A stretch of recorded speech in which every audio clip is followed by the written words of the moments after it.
Nongma numidang wairamgi matamni nga phaba Gopal saukraba pat amada nga phaba chatluraga halaklammi aduga mahakki hidu torbanda thanglammi Gopal mahakki hidagi kumtharaklammi akoibada asum yengba matamdadi sinmi khara chatkhiba urammi makhoi singdu thabak surubagi yamna wana mayumda hankiba oirammi makhoi singdu ururaga Gopal masinda asumna soli Oh numisina tadringai mayum tabu yahurabadi haidana awaba pumnamak thaduklaga taha chalibase nungsida onthoknasu tolidako nakhoi aikhoigi laibakse nungaina isa isugi matau yenglaga yumda potharaga laiba haibado phangdabani asumna hairaga Gopal su mayum tamna laklammi asumna Gopal mayum yaure mahaki piklaba khangpok sangduda numidangi sara sil langlammi mahakna pharakpa nga masa khara ngauraga sak sanaba phamtharaklammi matamduda mahaki hi manungda sakhangdaba nupa amakhak phamlaga leiba urammi Gopal yamna ngakna mathanta haijarami kanano ne hi manungsida phamlaga leiribasibu kanabu oirabazano nahan makhaidi numit takrabadi mi kanamatasu laktabani adubu ngasidi leiramlibasibu kanabu oiribazano asumna hairaga hiduda phamliba nupaduda mamit kuptaba makhai munna yengi mahakna hiduda asum yengluba kadadi phamliba nupadu yamna ina kaira khunba misak amasu mali maramdi nupaduna setliba phizoldu atangba phizol ngakta oirammi aduga hek yengbadasu nupadu mabuk mapau yamna phaba puksel yamna sauramgadabasu mali mahakna asumna khalaga munna yenglaga leiribadu phamliba nupadunasu uribani masidagidi sakhangdaba nupadu phamlambadagi haugalaklammi Gopalgi manakta sangsilaklammi asumna hairammi iyamba ai isabu iyambada sak amuktang taksage aduga iyambagi ayaba yaudana hi sida phamlubagisu aibu ngakpiyudo nahakna hi thangiba mafamsidagi khajiktang chathoklaga samudraduda iraknaraga sikhibani samudrasida lakpa misak amagi matengdagi aigi thawaisi santi fangduna lairamlianda kahanba ngamgadaba misak amakhak ngairakpani aingonda thokriba thodokse atai atopa misakta thoklaktringai ai mafamse thaduktuna chatnaba hotnabani asumna harakpada Gopalgi makoktagi makhong phauba tu sunglammi mahak wa ngangba phauba thoktana tuminna laikre thawaiduna mahakna sikriba mafamduda kanagumba misak amakhak karigumba maram amadagi siba tarabadi mahaki mahut silhoba taragadi mahak mafamsidagi maning makha tamgadawribani lairamlianda chakhigadawribani haina hairammi masidagi Gopalda thawaiduna makha taraklammi ado iyamba aisi ngasise isasi itan thabagum tawi aduna iyambagi hisida phamlambani aduna iyamba nahaki hisida ngasi ahingsi matangdi phamlaga leibagi ayabado amukta pinabiyu thawaisigi isam samjaba nolokpa mataududa kirambadu khara makhaidi pharammi mahakna thawaiduda asumna hairammi hoi nahakna leiningba matam adu phawadi aigi hisida phamlaga leyu adubune hojiki oinadi se aigi chaklukse ibani tangkhai yanaraga chaminasi asumna hairaga mahaki chakluktu tangkhai amadi thawaiduda pirammi asumna thawaiduga Gopalga harau wari watai kaya marum sanarammi sana thawaiduna asumna hairammi onthoknasu haukhredako ai hakti sigumba chak insangse charaktribasi yamna kuire Gopal noklaga khummi sidagidi aiga punna hek saminaba haibaduni mataw asumna harauna nokminnarammi masigi numisidagi thawaidu Gopalgi manakta toina laklammi wari watai kaya marum sanarammi asumna asum tawrakpana ꯍꯧꯖꯤꯛꯇꯤ ꯒꯣꯄꯥꯜ ꯑꯃꯗꯤ ꯊꯋꯥꯏꯗꯨ ꯆꯥꯅꯕ ꯃꯔꯨꯞ ꯍꯥꯏꯕꯗꯣ ꯑꯣꯏꯈ꯭ꯔꯦ꯫ ꯅꯣꯡꯃ ꯅꯨꯃꯤꯗꯥꯡ ꯑꯃꯗ ꯊꯋꯥꯏꯗꯨ ꯒꯣꯄꯥꯜꯒꯤ ꯃꯅꯥꯛꯇ ꯌꯥꯝꯅ ꯍꯔꯥꯎꯅ ꯆꯦꯜꯂꯛꯂꯝꯃꯤ꯫ ꯑꯗꯨꯒ ꯒꯣꯄꯥꯜꯗ ꯍꯥꯏꯔꯝꯃꯤ, ꯃꯔꯨꯞ, ꯉꯁꯤꯒꯤ ꯅꯨꯃꯤꯠꯁꯦ ꯑꯩꯍꯥꯛꯀꯤ ꯑꯣꯏꯅꯗꯤ ꯈ꯭ꯋꯥꯏꯗꯒꯤ ꯅꯨꯡꯉꯥꯏꯕ ꯅꯨꯃꯤꯠꯅꯤ꯫ ꯑꯗꯨꯒꯅꯦ, ꯑꯩꯈꯣꯏ ꯑꯅꯤ ꯎꯅꯕꯁꯦ ꯉꯁꯤꯅ ꯑꯔꯣꯏꯕ ꯅꯨꯃꯤꯠ ꯍꯥꯏꯕꯗꯨꯁꯨ ꯑꯣꯏꯒꯗꯧꯔꯤꯕꯅꯤ꯫ ꯃꯁꯤꯗꯒꯤ ꯒꯣꯄꯥꯜ ꯌꯥꯝꯅ ꯉꯛꯅ ꯈꯨꯝꯂꯛꯂꯝꯃꯤ, ꯍꯥ, ꯀꯔꯤꯒꯤꯅꯣ ꯃꯗꯨꯗꯤ? ꯀꯔꯤꯒꯤꯅꯣ ꯏꯕꯥꯅꯤ ꯎꯅꯕꯁꯤ ꯉꯁꯤꯅ ꯑꯔꯣꯏꯕ ꯑꯣꯏꯒꯗꯧꯔꯤꯕꯗꯤ? ꯊꯋꯥꯏꯗꯨꯅ ꯍꯥꯏꯔꯝꯃꯤ, ꯃꯔꯨꯞ, ꯍꯌꯦꯡꯒꯤ ꯅꯨꯃꯤꯠꯇ ꯃꯤꯁꯛ ꯑꯃ ꯑꯩꯅ ꯁꯤꯈ꯭ꯔꯤꯕ ꯃꯐꯝꯗꯨꯃꯛꯇꯗ ꯃꯍꯥꯛ ꯁꯤꯔꯒꯅꯤꯗꯣ꯫ ꯃꯍꯥꯛꯀꯤ ꯊꯋꯥꯏꯗꯨꯅ ꯑꯩꯒꯤ ꯃꯍꯨꯠ ꯁꯤꯜꯍꯧꯒꯗꯧꯔꯤꯕꯅꯤ꯫ ꯑꯩ ꯑꯁꯤ ꯂꯩꯕꯥꯛꯇ ꯆꯠꯂꯕ ꯌꯥꯏ꯫ ꯑꯗꯨꯕꯨ ꯒꯣꯄꯥꯜꯗꯤ ꯌꯥꯝꯅ ꯄꯨꯛꯆꯦꯜ ꯆꯥꯎꯕ ꯃꯤꯒꯤ ꯑꯋꯥ ꯑꯅꯥ ꯎꯕ ꯌꯥꯗꯕ ꯃꯤꯁꯛ ꯑꯃꯅꯤ꯫ ꯃꯍꯥꯛꯅ ꯃꯇꯣꯝꯇ ꯑꯁꯨꯝꯅ ꯈꯜꯂꯤ, ꯑꯣ, ꯀꯅꯥꯕꯨ ꯑꯣꯏꯔꯤꯒꯕ ꯍꯌꯦꯡ ꯑꯣꯟꯊꯣꯛꯅ ꯃꯔꯥꯏꯕꯛ ꯊꯤꯒꯗꯧꯔꯤꯕ ꯃꯤꯁꯛꯇꯨꯕꯨ? ꯑꯁꯨꯝꯅ ꯈꯜꯂꯨꯕꯗ ꯒꯣꯄꯥꯜ ꯑꯍꯤꯡꯗꯨ ꯇꯨꯝꯕ ꯌꯥꯗ꯭ꯔꯦ꯫ ꯃꯊꯪꯒꯤ ꯅꯨꯃꯤꯠꯅꯤ꯫ ꯅꯨꯃꯤꯠꯅ ꯋꯥꯇꯣꯟ ꯌꯧꯔꯛꯄ ꯃꯇꯝꯅꯤ꯫ ꯒꯣꯄꯥꯜ ꯃꯍꯥꯛꯀꯤ ꯍꯤꯗꯒꯤ ꯉꯥ ꯐꯥꯕꯗ ꯁꯤꯖꯤꯟꯅꯕ ꯈꯨꯠꯂꯥꯏꯁꯤꯡꯗꯨ ꯂꯧꯊꯔꯒ ꯂꯩꯔꯝꯃꯤ꯫ ꯇꯥꯟꯖꯥꯗꯨꯗ ꯃꯧ ꯅꯍꯥ ꯑꯃꯈꯛ ꯀꯞꯂꯒ ꯌꯥꯝꯅ ꯀꯟꯅ ꯁꯃꯨꯗ꯭ꯔꯗꯨꯒꯤ ꯇꯣꯔꯕꯥꯟ ꯇꯝꯅ ꯆꯦꯜꯂꯛꯂꯝꯃꯤ꯫ ꯃꯗꯨ ꯒꯣꯄꯥꯜꯅ ꯎꯔꯝꯃꯤ꯫ ꯅꯨꯄꯤꯗꯨ ꯀꯞꯂꯒ ꯁꯃꯨꯗ꯭ꯔꯗꯨꯗ ꯆꯣꯡꯊꯅꯕ ꯊꯋꯥꯏ ꯊꯥꯅꯕ ꯍꯣꯠꯅꯔꯝꯃꯤ꯫ ꯃꯗꯨꯗꯒꯤꯗꯤ ꯒꯣꯄꯥꯜ ꯆꯦꯟꯁꯤꯜꯂꯛꯂꯝꯃꯤ꯫ ꯅꯨꯄꯤꯗꯨꯕꯨ ꯐꯥꯔꯒ ꯁꯥꯎꯅ ꯑꯁꯨꯝꯅ ꯍꯥꯏꯔꯝꯃꯤ, ꯀꯔꯤꯒꯤꯅꯣ ꯅꯍꯥꯛꯅ ꯅꯁꯥ ꯅꯇꯣꯝꯇ ꯁꯤꯖꯤꯟꯅꯕ ꯍꯣꯠꯅꯔꯤꯕꯗꯤ? ꯑꯃꯨꯛꯇꯪ ꯄꯣꯛꯄ ꯃꯤꯑꯣꯏ ꯄꯣꯛꯁꯤꯗ ꯀꯔꯤꯒꯤꯅꯣ ꯅꯍꯥꯛꯅ ꯂꯦꯝꯅ ꯃꯥꯡꯍꯟꯅꯕ ꯍꯣꯠꯅꯔꯤꯕꯁꯤꯕꯣ? ꯅꯨꯄꯤꯗꯨ ꯀꯞꯂꯒ ꯈꯨꯝꯂꯛꯂꯝꯃꯤ, ꯑꯩꯅ ꯌꯥꯝꯅ ꯋꯥꯅ ꯍꯣꯠꯅꯖꯗꯨꯅ ꯃꯤꯒꯤ ꯑꯇꯣꯟꯕ ꯁꯦꯜ ꯁꯤꯡꯗꯣꯛꯅꯕꯒꯤꯗꯃꯛ ꯁꯦꯜ ꯈꯔ ꯄꯨꯔꯒ ꯂꯥꯛꯆꯕꯅꯤ꯫ ꯑꯗꯨꯕꯨ ꯀꯩꯊꯦꯜ ꯍꯦꯛ ꯂꯥꯟꯊꯣꯔꯛꯄꯒꯗꯤ ꯍꯨꯔꯥꯟꯕ ꯑꯃꯅ ꯃꯨꯜꯂꯒ ꯆꯦꯟꯈ꯭ꯔꯦ꯫ ꯑꯩ ꯍꯧꯖꯤꯛ ꯇꯧꯒꯗꯕꯁꯦ ꯀꯔꯤꯅꯣ ꯈꯪꯗ꯭ꯔꯦ꯫ ꯌꯨꯝꯗ ꯅꯥꯔꯒ ꯂꯩꯍꯧꯔꯤꯕ ꯏꯄꯨꯔꯣꯏꯕꯗꯨꯗꯒꯤ ꯁꯦꯟ ꯊꯧꯕ ꯂꯥꯛꯄ ꯃꯤꯅ ꯑꯩꯈꯣꯏꯒꯤ ꯌꯨꯝꯐꯝꯗꯣ ꯃꯨꯟꯗꯧꯕꯒꯤ ꯇꯧꯔꯝꯂꯒꯅꯤ꯫ ꯌꯨꯝꯗ ꯍꯜꯂꯒ ꯏꯄꯨꯔꯣꯏꯕꯗꯨꯅ ꯋꯥꯅ ꯂꯩꯕꯗꯣ ꯎꯒꯗꯕꯒꯤ ꯁꯔꯨꯛ ꯁꯤꯈꯤꯕꯅ ꯍꯦꯟꯅ ꯐꯩ꯫ ꯒꯣꯄꯥꯜ ꯇꯞꯅ ꯍꯥꯏꯔꯝꯃꯤ, ꯑꯣ, ꯅꯍꯥꯛꯀꯤ ꯇꯣꯜꯂꯤꯕ ꯁꯦꯜꯗꯨꯗꯤ ꯀꯌꯥꯅꯣ? ꯅꯕꯨꯡ ꯑꯩꯉꯣꯟꯗ ꯆꯤꯡꯅꯕ ꯂꯩꯇꯅ ꯍꯥꯏꯌꯨ꯫ ꯃꯁꯤꯗꯒꯤꯗꯤ ꯅꯨꯄꯤꯗꯨꯅ ꯈꯨꯝꯃꯤ, ꯂꯨꯄꯥ 50,000ꯅꯤ꯫ ꯑꯣ, ꯐꯔꯦ ꯐꯔꯦ, ꯅꯍꯥꯛ ꯉꯥꯏꯍꯥꯛꯇꯪ ꯂꯩꯔꯝꯃꯨ꯫ ꯑꯁꯨꯝꯅ ꯍꯥꯏꯔꯒ ꯒꯣꯄꯥꯜ ꯃꯍꯥꯛꯀꯤ ꯈꯥꯡꯄꯣꯛꯁꯪꯗꯨꯗ ꯊꯨꯅ ꯂꯥꯛꯂꯝꯃꯤ꯫ ꯃꯍꯥꯛꯅ ꯃꯇꯝ ꯀꯨꯏꯅꯒꯤ ꯃꯃꯥꯡꯗꯒꯤ ꯇꯨꯡꯁꯤꯟꯖꯔꯛꯄ ꯁꯦꯜꯁꯤꯡꯗꯨ ꯄꯨꯊꯣꯔꯛꯂꯝꯃꯤ꯫ ꯑꯗꯨꯒ ꯅꯨꯄꯤꯗꯨꯗ ꯄꯤꯔꯝꯃꯤ꯫ ꯑꯗꯨꯒ ꯑꯁꯨꯝꯅ ꯍꯥꯏꯔꯝꯃꯤ, ꯁꯦ, ꯃꯁꯦ ꯂꯧꯁꯤꯜꯂꯨ꯫ ꯅꯕꯨꯡꯅ ꯏꯆꯟꯒꯤꯗꯃꯛ ꯄꯤꯕꯅꯤ, ꯆꯤꯡꯅꯒꯅꯨ꯫ ꯅꯕꯨꯡ ꯑꯩꯅ ꯏꯆꯟꯒꯤꯗꯃꯛ ꯑꯉꯝꯕ ꯃꯇꯦꯡ ꯄꯥꯡꯕꯅꯤ꯫ ꯅꯨꯄꯤꯗꯨꯅ ꯒꯣꯄꯥꯜꯕꯨ ꯍꯟꯅ ꯍꯟꯅ ꯊꯥꯒꯠꯂꯝꯃꯤ꯫ ꯑꯗꯨꯒ ꯃꯌꯨꯝ ꯇꯥꯅ ꯆꯠꯈ꯭ꯔꯦ꯫ ꯅꯨꯃꯤꯠꯇꯨꯒꯤ ꯅꯨꯃꯤꯗꯥꯡꯗꯨꯃꯛꯇꯗ ꯒꯣꯄꯥꯜꯒꯤ ꯃꯔꯨꯞ ꯊꯋꯥꯏꯗꯣ ꯌꯥꯝꯅ ꯁꯥꯎꯅ ꯒꯣꯄꯥꯜꯒꯤ ꯃꯅꯥꯛꯇ ꯂꯥꯛꯂꯝꯃꯤ꯫ ꯑꯗꯨꯒ ꯒꯣꯄꯥꯜꯗ ꯍꯥꯏꯔꯝꯃꯤ, ꯀꯔꯤꯅꯣ ꯅꯍꯥꯛꯅ ꯇꯧꯔꯤꯕꯁꯤꯕꯣ? ꯑꯩꯅ ꯃꯇꯝ ꯑꯁꯨꯛ ꯀꯨꯏꯕꯁꯦ ꯑꯁꯤꯒꯨꯝꯕ ꯇꯥꯟꯖꯥꯁꯦ ꯉꯥꯏꯔꯒ ꯂꯥꯛꯄꯅꯤ꯫ ꯑꯗꯨꯕꯨ ꯅꯍꯥꯛꯅ ꯑꯩꯕꯨ ꯇꯥꯟꯖꯥꯁꯤꯗꯒꯤ ꯅꯥꯟꯊꯣꯛꯍꯟꯈ꯭ꯔꯦ꯫ ꯒꯣꯄꯥꯜ ꯃꯍꯥꯛꯀꯤ ꯃꯔꯨꯞꯀꯤ ꯑꯁꯥꯎꯕꯗꯨ ꯐꯥꯊꯅꯕ ꯍꯥꯏꯔꯛꯈꯤ, ꯃꯔꯨꯞ, ꯑꯩꯍꯥꯛꯄꯨ ꯂꯥꯟꯅ ꯂꯧꯈꯤꯅꯨ꯫ ꯑꯃꯨꯛꯇ ꯇꯞꯊꯈꯣꯅꯦ꯫ ꯅꯨꯄꯤꯗꯨꯒꯤ ꯑꯋꯥꯕꯗꯣ ꯑꯩ ꯌꯦꯡꯕ ꯉꯝꯗꯕꯗꯒꯤ ꯃꯥꯒꯤ ꯃꯇꯦꯡ ꯄꯥꯡꯈꯤꯕꯅꯤ꯫ ꯑꯁꯨꯝꯅ ꯍꯥꯏꯔꯒ ꯃꯤꯅꯨꯡꯁꯤ ꯆꯦꯟꯕ ꯑꯃꯗꯤ ꯊꯧꯖꯥꯜ ꯍꯩꯕ ꯍꯥꯏꯔꯤꯕ ꯒꯨꯟ ꯑꯅꯤꯁꯤꯒꯤ ꯐꯖꯔꯕ ꯁꯛꯇꯝꯗꯨ ꯒꯣꯄꯥꯜꯅ ꯃꯍꯥꯛꯀꯤ ꯃꯔꯨꯞ ꯊꯋꯥꯏꯗꯨꯗ ꯁꯨꯒꯥꯏꯅ ꯇꯥꯛꯄꯤꯔꯝꯃꯤ꯫ ꯃꯁꯤꯗꯒꯤꯗꯤ ꯊꯋꯥꯏꯗꯨꯅ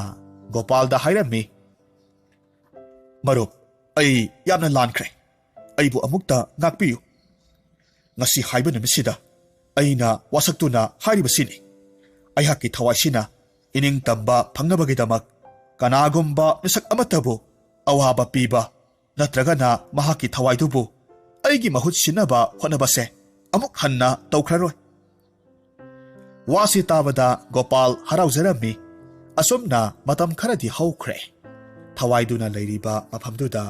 ꯀꯅꯥꯒꯨꯝꯕ ꯃꯤ ꯑꯃꯠꯇ ꯁꯤꯕ ꯅꯥꯕ ꯊꯣꯛꯄꯒꯤ ꯄꯥꯎ ꯑꯃꯠꯇꯁꯨ ꯇꯥꯔꯝꯗꯦ꯫ ꯊꯋꯥꯏꯗꯨꯁꯨ ꯂꯦꯡꯗꯅ ꯑꯗꯨꯃꯛ ꯂꯩꯔꯝꯃꯤ꯫ ꯃꯇꯝ ꯈꯔꯒꯤ ꯃꯇꯨꯡꯗꯗꯤ ꯁꯃꯨꯗ꯭ꯔ ꯑꯗꯨꯒꯤ ꯑꯀꯣꯏꯕꯗ ꯃꯤꯁꯤ ꯃꯤꯅꯥꯒꯤ ꯄꯥꯎꯗꯤ ꯇꯥꯔꯛꯂꯝꯃꯤ꯫ ꯃꯁꯤꯗ ꯂꯩꯔꯝꯕ ꯊꯋꯥꯏ ꯀꯌꯥ ꯑꯃꯁꯨ ꯁꯥꯟꯇꯤ ꯐꯪꯅꯈꯤꯔꯝꯃꯤ꯫ ꯑꯗꯨꯕꯨ ꯒꯣꯄꯥꯜꯒꯤ ꯃꯔꯨꯞ ꯊꯋꯥꯏꯗꯨꯗꯤ ꯋꯥꯔꯕꯁꯨ ꯋꯥꯅ ꯃꯍꯥꯛꯅ ꯀꯅꯥꯒꯨꯝꯕ ꯑꯃꯠꯇꯁꯨ ꯃꯁꯥ ꯅꯨꯡꯉꯥꯏꯅꯕꯒꯤꯗꯃꯛ ꯑꯋꯥꯕ ꯄꯤꯔꯝꯗꯦ꯫ ꯃꯍꯥꯛ ꯒꯣꯄꯥꯜꯒꯤ ꯃꯅꯥꯛꯇꯁꯨ ꯑꯃꯨꯛ ꯍꯟꯅꯁꯨ ꯂꯥꯛꯈꯤꯗ꯭ꯔꯦ꯫ ꯒꯣꯄꯥꯜꯁꯨ ꯃꯥꯒꯤ ꯍꯥꯟꯅꯒꯤ ꯃꯇꯧꯒꯨꯝ ꯁꯨ ꯅꯣꯝꯗꯨꯅ ꯑꯗꯨꯃꯛ ꯍꯣꯠꯅꯔꯝꯃꯤ꯫ ꯑꯁꯨꯝꯅ ꯃꯇꯝꯅ ꯑꯁꯨꯝ ꯍꯧꯈꯤꯕꯅ ꯊꯋꯥꯏꯁꯤꯒꯤ ꯊꯧꯖꯥꯜ ꯍꯩꯕ ꯑꯋꯥꯕ ꯇꯥꯔꯕ ꯃꯤꯑꯣꯏ ꯀꯌꯥꯒꯤ ꯊꯋꯥꯏ ꯃꯥꯡꯒꯗꯕꯕꯨ ꯀꯟꯕꯤꯕ ꯄꯨꯝꯅꯃꯛꯁꯤ ꯃꯤꯅꯨꯡꯁꯤꯒꯤ ꯂꯥꯏꯔꯦꯝꯕꯤꯗꯨꯅ ꯂꯥꯏꯔꯝꯂꯦꯟꯗꯒꯤ ꯎꯕꯗ ꯄꯦꯟꯖꯔꯝꯃꯤ꯫ ꯃꯁꯤꯗꯒꯤꯗꯤ ꯃꯤꯅꯨꯡꯁꯤꯒꯤ ꯂꯥꯏꯔꯦꯝꯕꯤꯗꯨꯅ ꯃꯅꯥꯏ ꯑꯃꯗ ꯑꯁꯨꯝꯅ ꯍꯥꯏꯔꯝꯃꯤ, "ꯅꯈꯣꯏ ꯀꯅꯥ ꯀꯅꯥ ꯂꯩ? ꯍꯧꯖꯤꯛꯃꯛ ꯌꯥꯝꯅ ꯊꯨꯅ ꯃꯤꯑꯣꯏꯕꯒꯤ ꯊꯋꯥꯏꯕꯨ ꯁꯦꯟꯅꯔꯤꯕ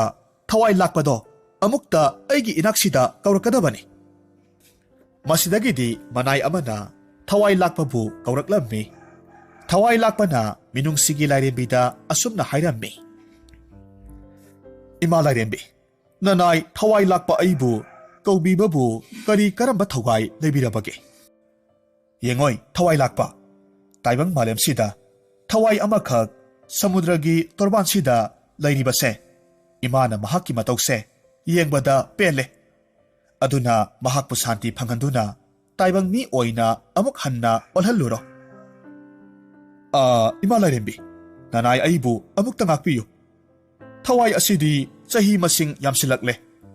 ꯃꯔꯝ ꯑꯗꯨꯅ ꯇꯥꯏꯕꯪ ꯃꯤꯑꯣꯏꯕ ꯑꯣꯏꯅ ꯑꯃꯨꯛ ꯁꯥꯌꯣꯟꯍꯟꯕ ꯌꯥꯔꯣꯏꯗꯧꯔꯤ꯫ ꯏꯃꯥꯒꯤ ꯁꯤꯟꯊꯥ ꯃꯄꯨꯡ ꯐꯥꯍꯟꯕ ꯉꯝꯗꯦ ꯍꯥꯏꯗꯅ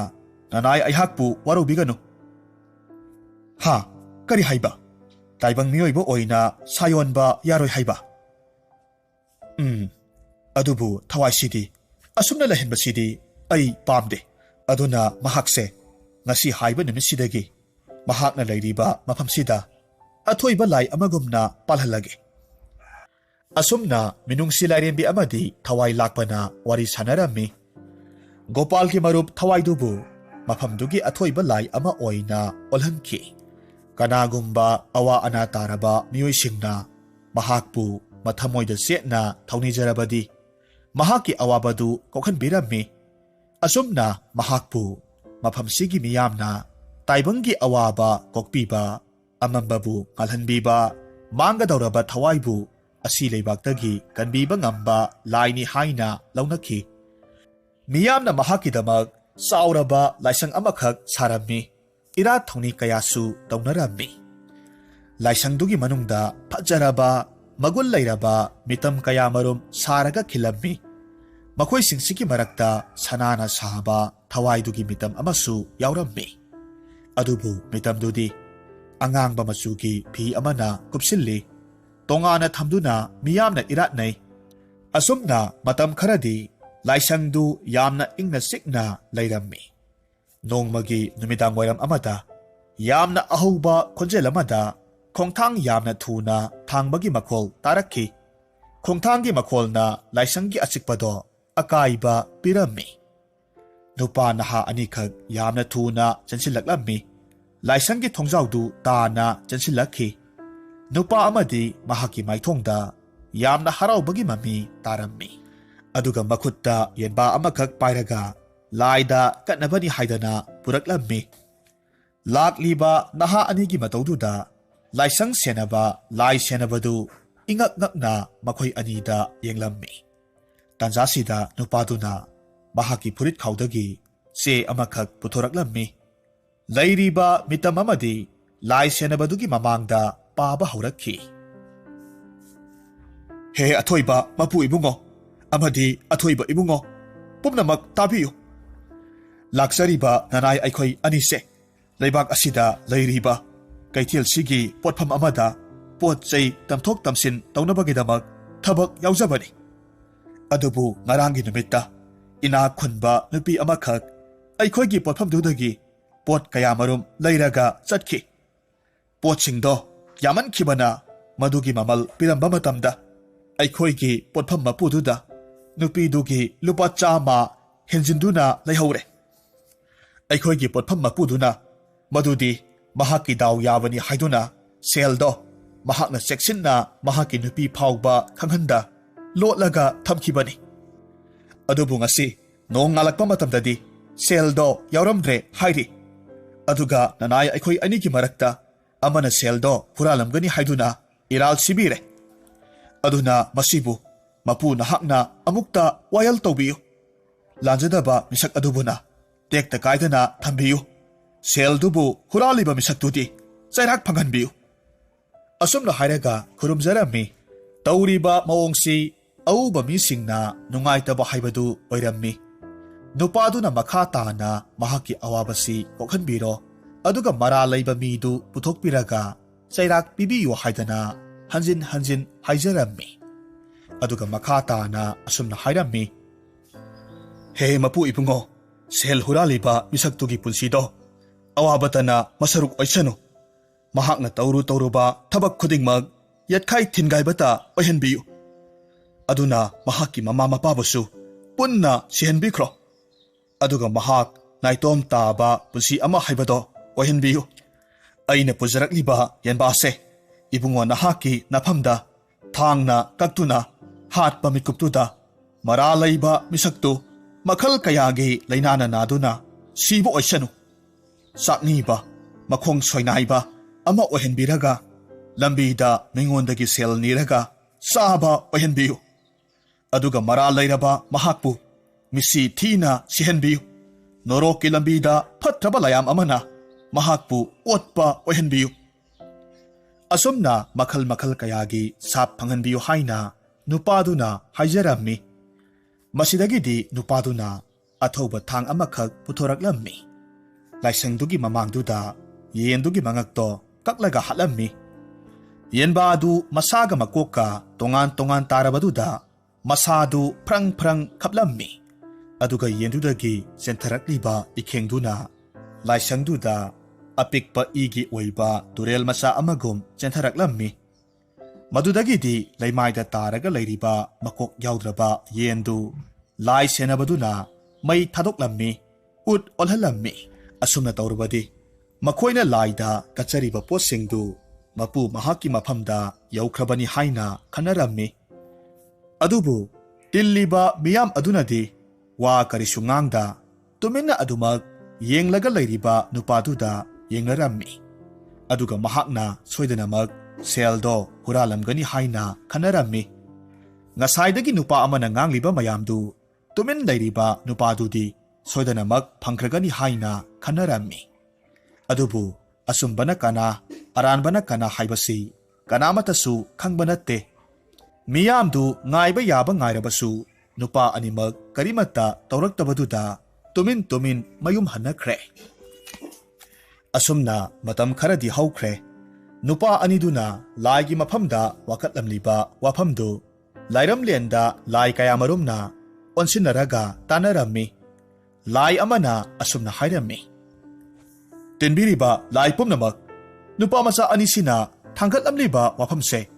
ngasiga thana tha ahumdi sujilakledo aduna wakasigi waroisin amadi puraknaba honasido atopa lai amana amuk khommi aihaksu adumna khalamlibani asum aran thidoklaga waroisindo puraknaba honarasi asumna lai mayamdu warep amakhak laurammi warep tudi wakatlamba mitkup aduda wa kari sungangdana leplaga leikiba nupado mara laibu oiramle maramaduna nupadugi hek pokminaba masal nupiduda saitheng piraga khanghalasi asum haina yanarami nongmagi numitni nupadugi masal nupidu mahaki mataroi kayamarumga turelda phi suba thoraklammi makhoina tureldugi khwaidagi phaba mafam haibadi misi mina khudong thiba amata thokhidriba mafam amakhak khalammi aduga makhoi phi sunaba sem sarammi asomna makhoi mayamdo no khena harau phi suba loibadagi mayum da hananaba taunarammi tanjasida nupadugi masal nupidudi turelgi torbanda laiba nung amada makhong nanthabadagi turelduda tasillammi nupidu iraknarammi mahaki mamang thana chatkriba mataroi singdubu तानबा हाइदना यामना कन्ना कौजरम्मी हो कना कना लेबगे अइबु अमुक्ता कनबियु इतारोइसिंग नखोइबु तारिब्रो अइबु अमुक्ता कनबियु असुमना लाउजै अदुबु तुरेलदुगी कल्लबा इरैना मसादु assume पुथखरे इरोइबा हैतबना महाक सिगदौरे मतारोइ Kharna महाकना लाउरिबदो तारम्मी मसिदगिदि मतारोइसिंगदु महाकि मनाक्ता चेंसिलक्लम्मी अदुबु लाइबक थीबदि मतारोइसिंगदुसु इरोइबा अमत्ता हैरमदे मतारोइ अमना असुमना हैरम्मी इतारोइ मयाम अई yum तमना सेलगे इबुंगबु कौरोरगा लाक्लगे इतागी थवाइसे मांगबा तारे असुमना हायरगा नुपी अमखक सेनखी नुपीदुना मबुंग कौदुना Lhakpa कांददि मतमदु यामना थेंखरे नुपादुगी muscle नुपीदो सीबना हानखरे नुपीदुगी असीबा हक्सांगदु तुरेलदुगी इरैदा ताउथखरे असुमना मांगखरे नुपीदुना लेखिदबदुदा मखोइगी लेबाक्तुगी मियामना मबुंगदुना तौखिबा अरानबदुना muscle नुपीसी लाइना लौखरिबनी हाइना हाइनरम्मी असुमना था अमगी मतुंगनी नोंजु था ओइसिलक्लम्मी अमुबा लैसिल मपै मपैना अतियादु पुमम हेक ममलम्मी लोइनना नोंसु कन्ना हैथरखी सेल हुराली हाइदुना मियामना सिंगरिबा नुपादुगी लौबुक्तुगी मनाक्ता लैबा खोंबान अमखक इसाउ थोकपदगी महाकी लौबुक्तु इसिंगना थमजिलक्लम्मी थारिबा फौसिंगदु इसिंगदा लुपखिदुना फौ पुमनमक पुंगमांग हेक मंगलम्मी सेल हुरानबा नुपादुगी इमुंगदु मसल नुपी सिखिबदुगा फौ पुमनमक मांगबगा इमुंगदु लेखा ताबा हाइबदो ओइरक्लम्मी लैकाइदुगी मियामना सेल हुरानबगी वारी खंगबा खरनदी मबुंगना सेल हुरानखिबदुगी महैनी मखोइगी इमुंगसिना फंगलिबा अवाबसी हाइनरम्मी अदुगा नुपादुगी लौबुक नतबा अतै अतोप्पा मीगी लौफमसिंगदी करिसु असोय अंगाम थोकहलमदे मसिदगिदी मियामना नुपासी सेल सोदनमक हुरानबनी हाइबसी खंगनरम्मी मतमसिदा सेल हुरालिबा नुपा अदुनसु असुमना खंजरम्मी ओह कलक्पा मिहौबा हाइबसिगी कानबा करिसु हेक लेथेदको इसागे काननबा मीगे फतनबा तौरुबगी महिनेको अइना ngasi फंगलिबसे इसागी चानिंगाई फाउबा लेतना मांगबा अदुगा नुंसिरबी इसलगे थवाइबुसु मपु माहना लौबिख्रे अइहाकसे ओंथोंगसु फतेदको असुमना मतोमता सोंजरगा कपलम्मी अदुगा महाकी मरुपका मखोय अनि लाइसंगदुगी ममांगदा वायल हनखिबा अदुनसु मंगोंदा फत्तबसिंग अवाबा मनम तासिलक्पनी हाइना खलम्मी असुमना वाखल पांखंदा खनबदगी नुपादु हौजिक्ति वाखल खरा खरा सोइबा हौरे करिगुम्बा मतमदसु मसेन मरांगोय करिओय तमथिरबा थवाई कया मरुम उइ हाइदना कोइराउ लाउरम्मी मसिदगिदी महाकी मपा ममाना महाकपु थौरी अमना मसाना मसाबु फत्तबा थोखंदनबगिदमक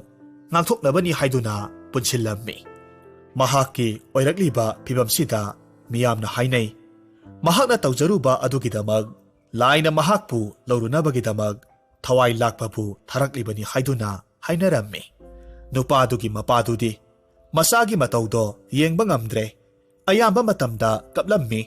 aduga nupadu karigumba matamdasu wakhal hek tarakpagumnasu tawrammi nongmagi numitni नुपादु खंगलाउ लाउरम्मी अदुगा मतोमता तुमथखरे महाकना मिटकप थोरकपा कांददी वाखल तारकपगुमना मपाबु कौरगा असुमना हाइरम्मी इपा इबुंगो अइना अइगे पोटफम मपुदुदगी हुरालकपा सेलदो अइखोइगी इंखोलदा हौरिबा हैनौ पाबिदुगी मखोंगदा फुमजिलगा थमखिबनी मदो अमुक्ता लौथोकपियु अदुगा मपुदुदा पिबिरुसो असुमना हाइरगा कपलम्मी मपा अदुनसु मसानुपाना हाइरिबदु तौरम्मी सेल हुरानबा नुपा अदुगी मपाना अतोप्पा वायनखिबा नुपा अदुगी मयुमदा चलम्मी अदुगा महाकी मसानुपादुदा महाकना लाइदा निजरगा साप कयामरुम तौखिबदु अमुक्ता हदोकपियु हाइदुना हाइजरम्मी ꯑꯁꯨꯝꯅ ꯑꯍꯜ ꯑꯗꯨꯅ ꯌꯥꯝꯅ ꯀꯟꯅ ꯍꯥꯏꯖꯕꯗꯒꯤ ꯅꯨꯄꯥꯗꯨꯅ ꯂꯥꯏꯁꯪꯗꯨꯗ ꯆꯠꯂꯝꯃꯤ꯫ ꯃꯍꯥꯛꯀꯤ ꯃꯔꯨꯞꯇ ꯃꯥꯅ ꯇꯧꯈꯤꯕ ꯁꯥꯞꯇꯨ ꯍꯟꯗꯣꯛꯄꯤꯅꯕ ꯍꯥꯏꯖꯔꯝꯃꯤ꯫ ꯃꯍꯥꯛꯅ ꯍꯥꯏꯖꯔꯤꯕꯗꯨ ꯃꯌꯥꯝꯅꯁꯨ ꯇꯥꯕꯤꯔꯝꯃꯤ꯫ ꯃꯁꯤꯗꯒꯤꯗꯤ ꯃꯔꯥꯜ ꯂꯩꯔꯕ ꯅꯨꯄꯥꯗꯨꯗ ꯑꯣꯠꯂꯝꯕꯁꯤꯡꯗꯣ ꯂꯦꯞꯈ꯭ꯔꯦ꯫ ꯑꯗꯨꯅ ꯍꯧꯖꯤꯛꯇꯤ ꯁꯦꯜ ꯍꯨꯔꯥꯟꯕ ꯅꯨꯄꯥꯗꯨꯁꯨ ꯋꯥꯈꯜ ꯇꯥꯔꯛꯂꯝꯃꯤ꯫ ꯃꯍꯥꯛꯅ ꯄꯣꯠꯐꯝ ꯃꯄꯨ ꯑꯃꯗꯤ ꯃꯍꯥꯛꯀꯤ ꯃꯔꯨꯞꯇꯨꯗ ꯃꯍꯥꯛꯄꯨ ꯉꯥꯛꯄꯤꯅꯕ ꯍꯥꯏꯖꯔꯝꯃꯤ꯫ ꯍꯨꯔꯥꯟꯕ ꯅꯨꯄꯥꯗꯨ ꯃꯁꯥꯒꯤ ꯃꯔꯥꯜ ꯌꯥꯖꯔꯕꯗꯨꯗ ꯃꯈꯣꯏꯅꯁꯨ ꯃꯍꯥꯛꯄꯨ ꯉꯥꯛꯄꯤꯔꯝꯃꯤ꯫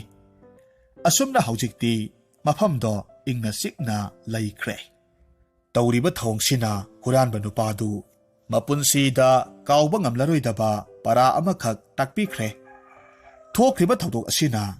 ꯂꯝꯗꯨꯒꯤ ꯂꯥꯏ ꯑꯗꯨꯕꯨ ꯈ꯭ꯋꯥꯏꯗꯒꯤ ꯑꯆꯨꯝꯕ ꯑꯐꯕ ꯈꯨꯜꯗꯨꯒꯤ ꯂꯥꯏ ꯑꯃꯅꯤ ꯍꯥꯏꯅ ꯃꯤꯌꯥꯝꯅ ꯈꯟꯅꯈꯤ꯫ ꯂꯣꯏꯅꯅ ꯃꯇꯝ ꯆꯨꯞꯄꯒꯤ ꯑꯣꯏꯅ ꯂꯦꯞꯇꯅ ꯏꯔꯥꯠ ꯊꯧꯅꯤꯕ ꯇꯧꯖꯈꯤ꯫